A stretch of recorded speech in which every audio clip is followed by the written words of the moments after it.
Bonjour à vous et bienvenue sur Récap de 30. Si vous avez loupé les infos, ne vous inquiétez pas, nous vous en faisons le bilan de la semaine.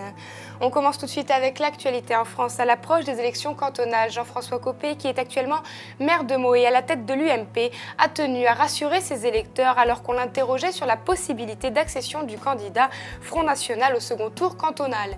Il a alors déclaré à la Radio J qu'il n'y aurait jamais d'alliance possible entre les candidats du Front National et ceux de son parti.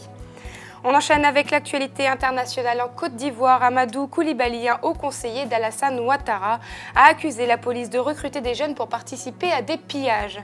En effet, depuis jeudi, des jeunes ivoiriens aidés et soutenus par la police ont détruit plus de 10 maisons appartenant à des ministres et des élus alliés politiques d'Alassane Ouattara. Le président élu et reconnu par les Nations Unies a dénoncé dimanche l'un de ses conseillers.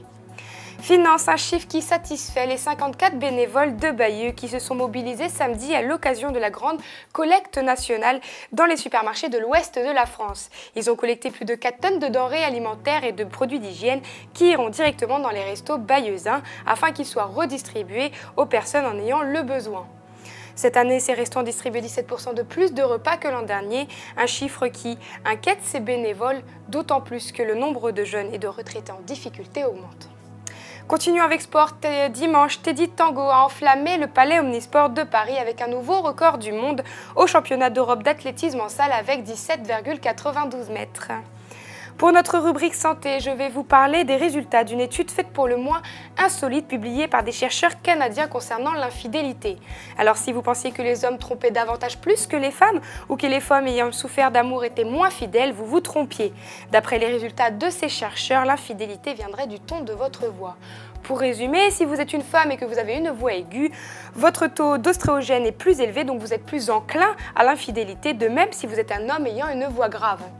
Alors, un conseil, maintenant ne regardez plus le physique de celui ou celle qui vous drague ou que vous draguez, écoutez juste le son de sa voix. People, un scandale explose chez Dior. Le styliste John Galliano aurait porté des propos à caractère antisémite lors d'une interview. Il a été licencié par la maison de haute couture et de nombreuses plaintes ont été posées contre lui. Le parquet de Paris décidera dans les prochains jours de la suite à donner à cette affaire. Enfin, technologie, c'est hier que l'Île-de-France est passée au numérique. 4 millions d'habitations sont concernées. Les chaînes analogiques ont été supprimées alors que des personnes qui ne se sont pas mis encore aux normes ont été mises hors circuit et se retrouvent sans chaîne. Voilà, c'est la fin de Récap de 30. Merci de nous avoir suivis et à la semaine prochaine.